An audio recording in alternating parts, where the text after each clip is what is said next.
Soal pertama soal kabinet 40, 41 maupun 100 tentu bicara soal dua hal penting, hak prerogatif presiden dan efektifnya kabinet.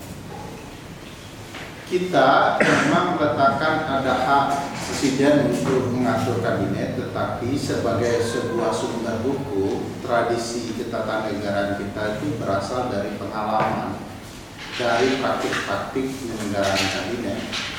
Kita pernah terjebak dengan kabinet 100 menteri, sangat-sangat tidak efisien. Ini kabinet cuma bagi-bagi kue kekuasaan, tidak sekedar bicara soal zaken kabinet, orang yang ahli dalam bidangnya, tetapi sejauh mana kemudian kepentingan politik bisa disalurkan dengan baik dalam pembentukan kabinet.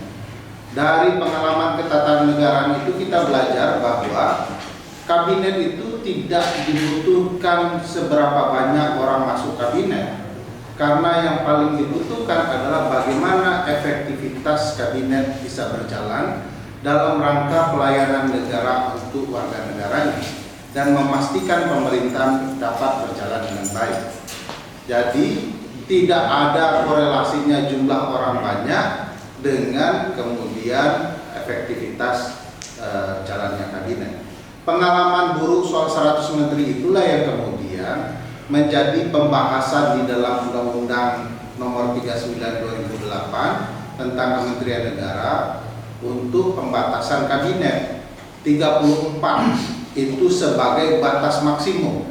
Bayangkan semenjak undang-undang ini diberlakukan, tidak satu presiden pun yang berani di bawah 34. Jadi kalau nanti undang-undang Kementerian Negara yang baru buat 100 atau 1000 menteri, yakinlah presiden akan buat ke batas akhir.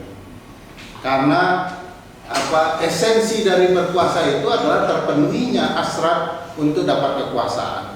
Oleh karena itu konsep Undang-Undang Kementerian Negara meletakkan ke batas 34 sebagai batas maksimum yang tidak boleh dilampaui. Itu pun masih cheating. Apa cheatingnya? Cheatingnya soal wakil menteri.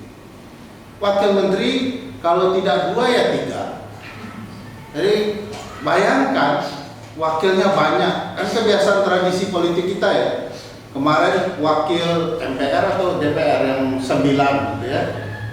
Itu kan soal bagi-bagi kekuasaan sampai ke puncak hasrat kekuasaan itu bisa dipenuhi. Oleh karena itu kementerian memang sengaja dibatasi.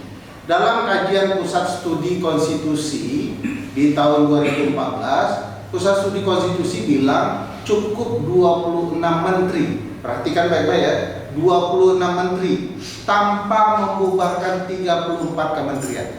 Menterinya tetap 26, kementeriannya tetap 34. Jadi akan ada satu menteri yang akan memimpin beberapa kementerian. Apa sebab? Ada 2 sebab. Bahwa banyak di antara kementerian itu saling tabrakan satu sama lain.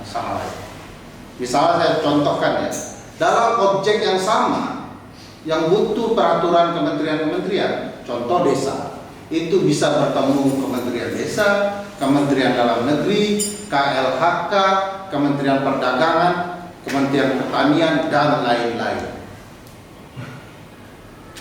Warga di desa atau penggiat yang mau berbisnis di desa atau yang melakukan sesuatu kebingungan. Setiap menteri buat peraturan yang bertabrakan dengan objek yang mereka akan kelola. Orang seluruhnya bingung, masing-masing menteri bertahan.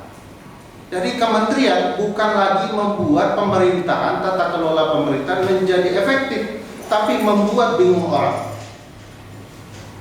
Maka kemarin sempat di 2014, sebelum 2014 kami sampaikan usulan ke publik, akan diserahkan kepada presiden terpilih. Waktu itu kalau tidak salah nama presidennya Joko Widodo. Dan alhamdulillah tidak dipatuhi, tetap 34 gitu ya. Dan hasrat itu yang kemudian menggerakkan presiden karena semuanya minta. Oleh karena itu kita usulkan itu, satu, gara-gara memang kebutuhan agar kementerian itu bisa berjalan efektif. Kedua, menghindari kekacauan, maka kementerian tetap 34 kementerian.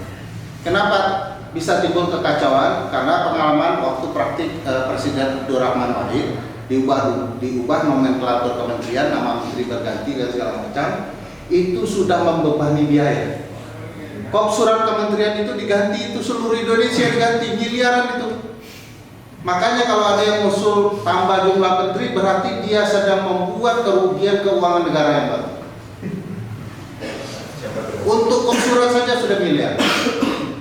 Belum lagi nanti ada staf menteri dilantik, ya, mobil menteri ditambah, rakyat masih rugi beras, masih mikir mobil.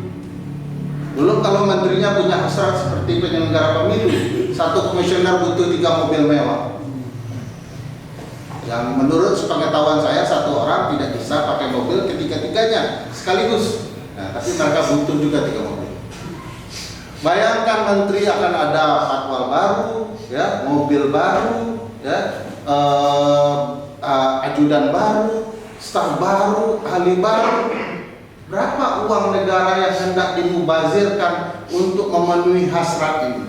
Oleh karena itu kami mengusulkan sederhanakan jumlah menterinya, tetapkan kementeriannya tetap 34. Belum pernah terjadi kekacauan di Republik ini kementerian hilang atau masih tetap.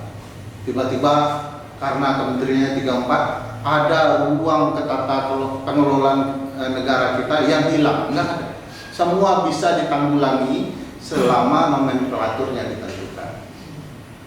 Kenapa jumlahnya disederhanakan? Sederhananya begini, yang tidak boleh hilang nomenklatur kementeriannya adalah nomenklatur yang disebutkan di dalam Undang-Undang Dasar. Itu tidak boleh diubah, tidak boleh dihilangkan. Apa contoh nomenklatur yang ada di konstitusi yang tidak boleh diubah? Nomenklatur soal hukum, kementerian hukumnya harus ada.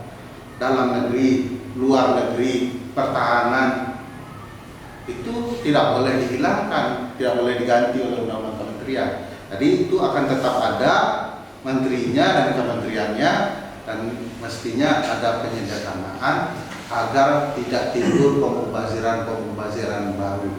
Padahal seingat saya presiden terpilih berjanji akan menyederhanakan tata kelola pemerintahan, kecuali dia lupa.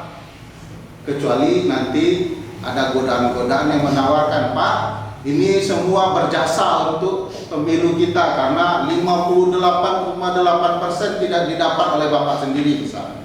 Nah, itu artinya penentuan kabinet berbasis atas imbal jasa pemilu 2024. Bahkan kementerian dan sekarang posisi kabinet di pemerintahan yang baru nanti akan dilantik itu punya potensi menjadi kabinet gemuk gitu ya. Kayaknya tadi udah, walaupun itu selentingan udah sedikit dijawab sama Daveri. Semua hal kita kasih aja posisi menterinya gitu ya. Dan hal seperti ini maksudnya memperlihatkan kepada kita bahwa kita disuguhkan pada situasi di mana proses pemerintahan ke depan dijalankan bukan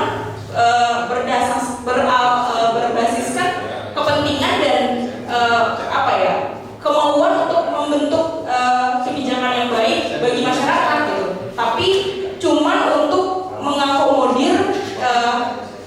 mengakomodir jabatan-jabatan yang bisa dikasihkan kepada orang-orang yang sudah masuk ke dalam koalisi, orang-orang yang sudah memberi dukungan sebelumnya gitu. Jadi ya udah, ini mirip yang seperti tadi kita bahas, segala bentuk dukungan yang diberikan pada akhirnya nggak akan ada yang gratis dan diberikan secara ikhlas, tapi ada timbal baliknya. Dan umumnya pemberian timbal balik ini baik berupa jabatan dan lain sebagainya, itu ya pada akhirnya yang jadi rugi siapa? Ya masyarakat gitu. Karena akhirnya kita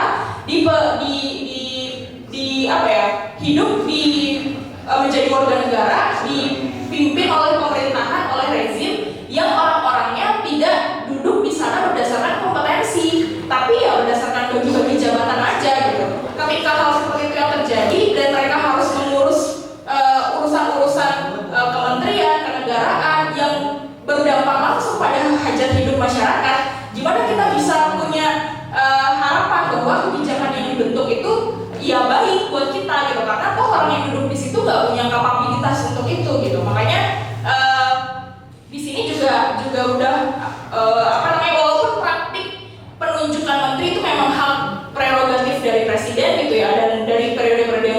juga kita ketahui pasti ada alokasi untuk tim sesnya lah atau elit partai politik lainnya yang masuk ke dalam koalisinya gitu. Tapi di situasi sekarang di mana rasa-rasanya sudah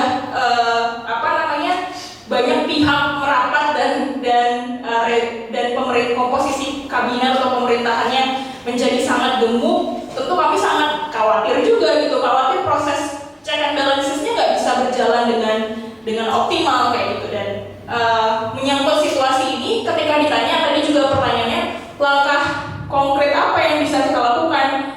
Sejujurnya saya juga bingung ya ketika ditanya langkah apa yang bisa kita lakukan, karena menurut hemat saya dalam proses yang sudah berjalan ini berbagai macam upaya itu sudah diupayakan oleh masyarakat sipil, walau tentu pasti ada keterbatasan di dalamnya, dan kita nggak bisa sepenuhnya menitik beratkan atau memberikan tampuk pengawasan pada masyarakat sipil. Ya udah teman-teman koalisi masyarakat sipil, teman-teman NGO, awasi deh ini gitu.